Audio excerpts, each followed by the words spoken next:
Okay, तो आज हम न्यू टॉपिक पढ़ेंगे। कौन सा टॉपिक पढ़ेंगे? विद्युत अपघटन। विद्युत अपघटन, विद्युत अपघटन को इंग्लिश में क्या कहते हैं? इलेक्ट्रोलिसिस, है ना। आपने पिछले वाले टॉपिक में देखो, ये इसको आप अपने जो चैप्टर है, चैप्टर 3 का आप पार्ट 2 बोल सकते हो, क्योंकि ये प्योरली डिफरेंट है। ठीक है, जस्ट अपोजिट है विद्युत रासायनिक सेल के। इसमें हमको क्या पढ़ना है? विद्युत ऊर्जा से रासायनिक ऊर्जा में जो परिवर्तन होता है उसको हम विद्युत अपघटन कहेंगे। देखो, इसकी परिभाषा क्या है? किसी विद्युत अपघट्य के गलित अवस्था में अथवा विलयन में कोई भी विद्युत अपघट्य है, उसमें अगर हम दिष्ट धारा प्रवाहित करते हैं। कौन सी धारा? दिष्ट धारा। ठीक है, एसी करंट और डीसी करंट तो पता ही होगा, प्रत्यावर्ती धारा और दिष्ट धारा। तो हम कौन सा करंट प्रवाहित करेंगे? दिष्ट धारा। दिष्ट धारा अगर प्रवाहित करते हैं तो विद्युत अपघट्य में क्या हो जाता है? रासायनिक वियोजन की घटना शुरू हो जाती है, और इस घटना को ही हम क्या कहते हैं? विद्युत अपघटन कहते हैं। इस घटना में क्या होता है? विद्युत ऊर्जा रासायनिक ऊर्जा में परिवर्तित होती है। अब आप ध्यान दीजिएगा कि जो हमने विद्युत रासायनिक सेल पढ़ा था, तो विद्युत रासायनिक सेल में क्या होता था? एनोड हमारा ऋणात्मक होता था और कैथोड हमारा धनात्मक होता था। पर इसमें क्या हो रहा है? एनोड हमारा क्या है? धनात्मक है और कैथोड हमारा क्या है? ऋणात्मक है। इस चीज़ को आप ध्यान में रखेंगे, बिल्कुल कंफ्यूज नहीं होंगे।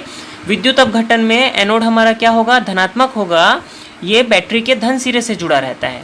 ये बैटरी के धन सिरे से जुड़ा रहता है। ये मेरी बैटरी लगी हुई है यहाँ पे। ठीक है, ये मेरी क्या है? एक बैटरी लगी हुई है। ये क्या है? एनोड मेरा क्या है? धनात्मक, और कैथोड मेरा क्या होगा? ऋणात्मक।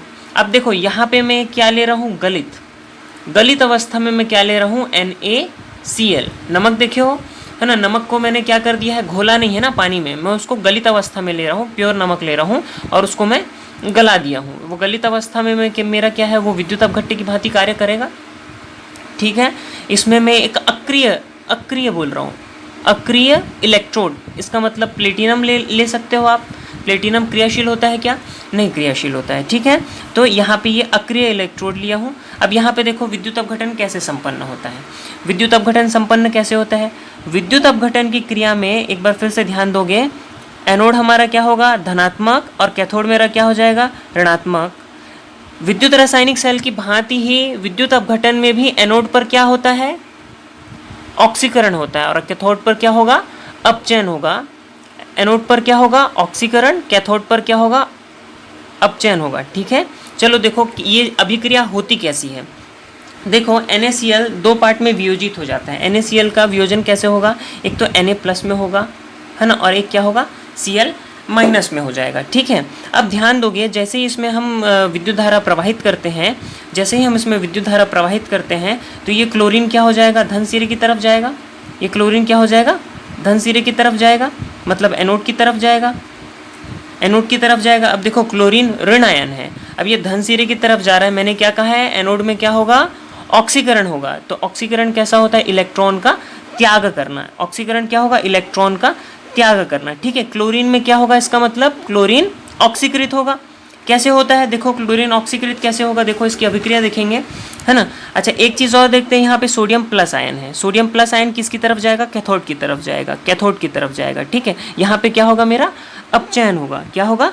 अपचयन होगा। तो ध्यान दोगे, इसकी अभिक्रिया देखते हैं। ये मेरा NaCl है, दो पार्ट में डिवाइड हो गया, Na+ और Cl-। ठीक है, अब देखोगे क्लोरीन में क्या हो रहा है? क्लोरीन कहाँ है? मेरा एनोड पर है। क्लोरीन कहाँ है? मेरा एनोड पर है। इसमें क्या हो रहा है? आपका ऑक्सीकरण हो रहा है। क्या हो रहा है? आपका ऑक्सीडेशन। ऑक्सीकरण मतलब इलेक्ट्रॉन का त्याग करना। अब देखो, एक क्लोरीन ऋण है, क्लोरीन माइनस आयन है, मतलब यहाँ पे एक इलेक्ट्रॉन अधिक है। ये अपने एक इलेक्ट्रॉन का क्या कर देगा? त्याग कर देगा। एक इलेक्ट्रॉन का त्याग कर देगा तो क्या बना लेगा? ये क्लोरीन, है ना, एक इलेक्ट्रॉन का त्याग कर देगा। देखो, बैलेंस कर लेते हैं, है ना। ये Cl2 है, यहाँ पे भी 2 हो जाएगा और यहाँ पे भी 2 हो जाएगा। ठीक है, अब इक्वेशन समझ में आ रहा है? हमारा क्लोरीन एक इलेक्ट्रॉन का त्याग करेगा और क्या बना लेगा? क्लोरीन बना लेगा, और ये एनोड पर क्या हो जाएगा? मुक्त हो जाएगा। एनोड पर क्या हो जाएगा? मुक्त हो जाएगा। ठीक है, अब यही सेम अभिक्रिया देखते हैं हम किसमें? कैथोड पर। कैथोड पर क्या हो रहा है? मेरा कैथोड पर क्या हो रहा है? अपचयन हो रहा है। देखो, होता क्या है कि क्लोरीन अपना इलेक्ट्रॉन अपने एनोड पर दे देता है और मुक्त हो जाता है। ये 2 इलेक्ट्रॉन हमको दे दिया, सही है यहाँ तक के। और कैथोड क्या करेगा? जो हमारा सोडियम प्लस आयन है वो एक इलेक्ट्रॉन ग्रहण करेगा और क्या हो जाएगा, सोडियम बना लेगा। और क्या हो जाएगा, सोडियम कहाँ बना लेगा, ये पदार्थ कहाँ बनाएगा, कैथोड पर बनाएगा। कहाँ बनाएगा, कैथोड पर बनाएगा। इलेक्ट्रॉन का ग्रहण करना किस प्रकार की अभिक्रिया है, अपचयन अभिक्रिया है। ये अभिक्रिया समझ में आ गई। बस ये अभिक्रिया ही आपको याद रखनी है, ध्यान रखना है कि एनोड पर ऑक्सीकरण ही होता है और कैथोड पर क्या होगा, अपचयन ही होगा। लेकिन विद्युत अपघटन में एनोड हमारा धनात्मक होगा और कैथोड हमारा ऋणात्मक होगा। ठीक है। अब एक चीज़ ध्यान दोगे, यहाँ पे जो हमारी विद्युत अपघटन की क्रिया हो रही है, इस पे पदार्थ मुक्त हो रहे हैं कि नहीं हो रहे हैं। हमारा क्लोरीन गैस एनोड पर मुक्त हुई, कैथोड पर सोडियम पदार्थ की मात्रा एकत्रित हुई है। ठीक है। तो इस चीज़ के लिए फैराडे ने विद्युत अपघटन के नियम दिए हैं। अब हमको आगे उसमें चलना है। फैराडे ने कितने नियम दिए हैं, 2 नियम दिए हैं। तो विद्युत अपघटन के नियम से पहले हम देखते हैं विद्युत अपघटन का नियम मतलब होता क्या है। ये इलेक्ट्रोड पर मुक्त होने वाली पदार्थ की जो मात्रा है, इलेक्ट्रोड पर मुक्त होने वाले जो पदार्थ की मात्रा है, जैसे कि हमने क्लोरीन गैस और सोडियम देखा था, वो फैराडे के नियम के द्वारा हम उसकी क्या ज्ञात कर सकते हैं, मात्रा ज्ञात कर सकते हैं। क्या ज्ञात कर सकते हैं, हम उसकी मात्रा ज्ञात कर सकते हैं। एनोड पर क्या होता है, देखो एनोड पर क्या हो रहा है, एक बार फिर से देखो। क्लोरीन क्या करता है, इलेक्ट्रॉन का त्याग कर देता है। कैथोड क्या करता है, इलेक्ट्रॉन ग्रहण कर लेता है और क्या बना लेता है, सोडियम। यहाँ तक क्लियर है ना। अच्छा, एक चीज़ आप सभी को पता है, विद्युत धारा किसको कहते हैं। अच्छा, विद्युत धारा प्रवाहित हो रही है तो बताओ पहले विद्युत धारा क्या होती है। विद्युत धारा क्या होगी, आवेश प्रवाह की दर, आवेश प्रवाह की दर। आवेश को अगर मैं Q से डिनोट करूं, समय को अगर मैं T से डिनोट करूं, तो मेरा विद्युत धारा क्या हो जाएगा, I बराबर क्या हो जाएगा, Q/T। ठीक है। अगर मैं इसको सिंपल तरीके से लिखूं तो मेरा आवेश बराबर क्या हो जाएगा, I/T। ठीक है। ये चीज़ आप ध्यान में रखिएगा। विद्युत धारा क्या होता है, आवेश प्रवाह की दर को विद्युत धारा कहते हैं। ठीक है। Q बराबर क्या आ जाता है, IT आ जाता है ना। आगे चलते हैं, फैराडे के विद्युत अपघटन का प्रथम नियम देखते हैं हम। फैराडे के विद्युत अपघटन का कौन सा, पहला नियम। तो चलो पहला नियम हम पढ़ते हैं। फैराडे के विद्युत अपघटन का पहला नियम देखो क्या बोलता है फैराडे। किसी विद्युत अपघट्य के विलयन में, किसी विद्युत अपघट्य के विलयन में अगर हम धारा प्रवाहित करते हैं, क्या प्रवाहित करते हैं, धारा प्रवाहित करते हैं, तो इलेक्ट्रोड पर, इन इलेक्ट्रोड पर मुक्त होने वाले पदार्थ की मात्रा विलयन में प्रवाहित होने वाले विद्युत धारा, विलयन में प्रवाहित होने वाली विद्युत धारा या आवेश की मात्रा के क्या होते हैं, समानुपाती होते हैं। ठीक है। समझ में आ रहा है क्या कह रहा है वो। अगर मैं ये कह लूँ कि W मुक्त होने वाले पदार्थ की मात्रा है, मैं क्या कह दूँ, अगर W मुक्त होने वाले पदार्थ की मात्रा है तो ये किसके समानुपाती हो जाएगा, आवेश के समानुपाती हो जाएगा। ठीक है। किसके समानुपाती हो जाएगा, आवेश के समानुपाती हो जाएगा। अब देखो, अगर समानुपाती चिन्ह हम हटाते हैं तो एक समानुपाती नियतांक लगेगा। उस समानुपाती नियतांक को हम किससे डिनोट कर रहे हैं, Z से डिनोट कर रहे हैं। समानुपाती नियतांक को हम किससे डिनोट कर रहे हैं, Z से।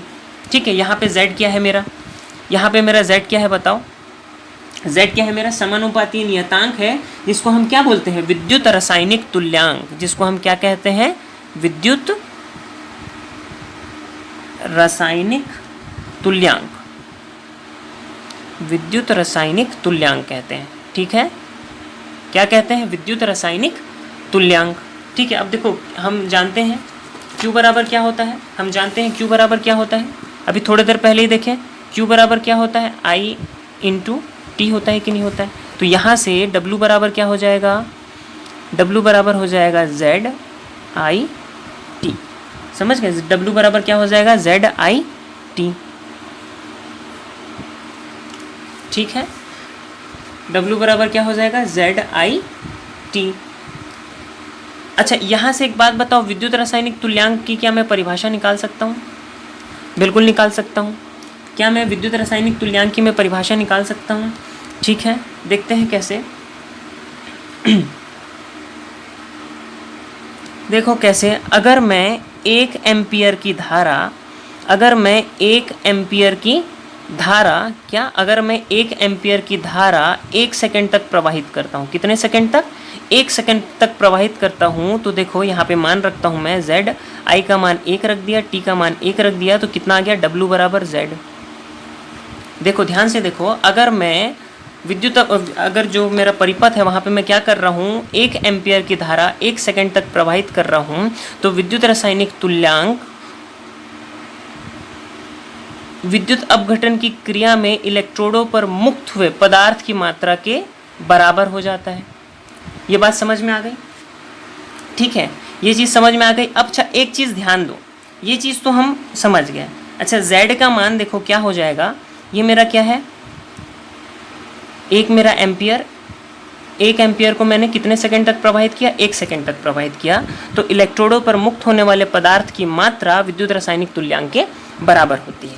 ठीक है, z बराबर क्या होता है मेरा, z बराबर क्या होता है मेरा, देखो पदार्थ का तुल्यांकी भार क्या हो जाएगा, देखो पदार्थ का तुल्यांकी भार, पदार्थ का क्या हो जाएगा, पदार्थ का तुल्यांकी भार 1 फैरड बटे 1 फैरड। समझ गए कितना होता है, 1 फैरड। अब बताओ 1 फैरड में कितने कूलॉम होते हैं, 1 फैरड में कितने कूलॉम होते हैं, सबको पता है 1 फैरड में कितने कूलॉम होता है, 1 फैरड में होता है 96,500 कूलॉम। 1 फैरड में कितने कूलॉम होते हैं, 96,500 कूलॉम। ठीक है, तो z बराबर हम कैसे निकाल सकते हैं, पदार्थ का तुल्यांकी भार, पदार्थ का तुल्यांकी भार बटे 96,500। ठीक है, 96,500।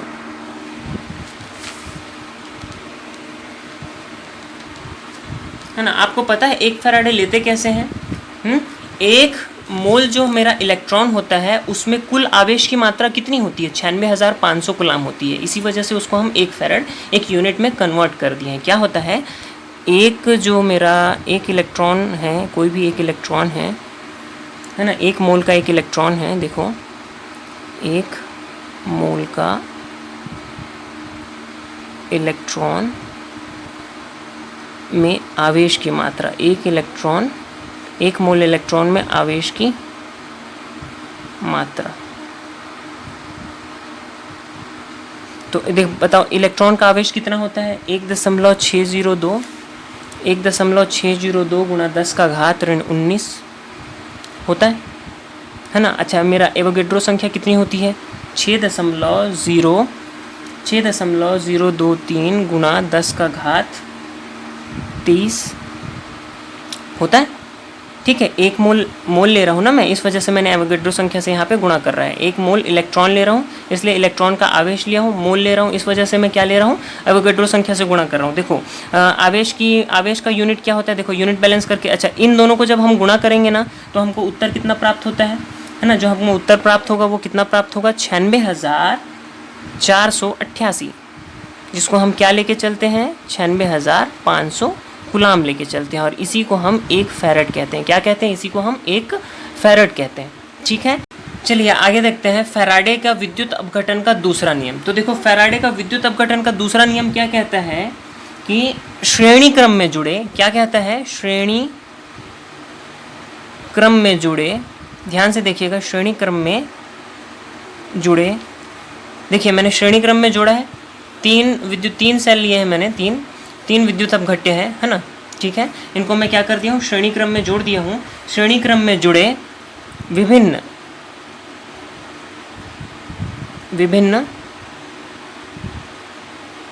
विद्युत अपघट्य के विलयनों में जब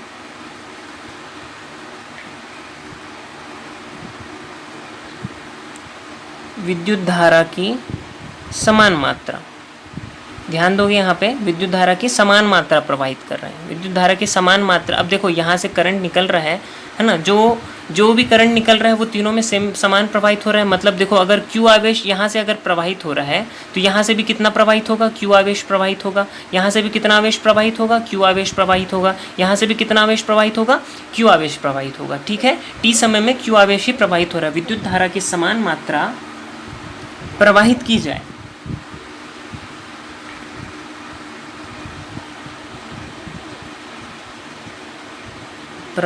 की जाए तो इलेक्ट्रोडों पर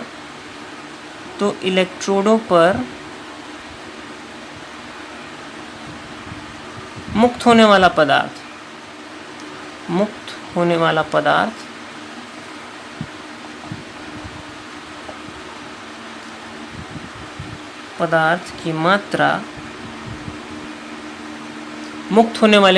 की मात्रा,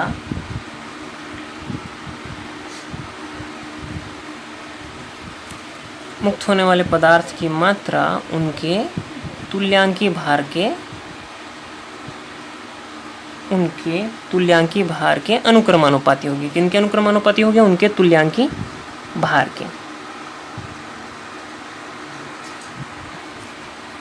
भार के समानुपाती होगी।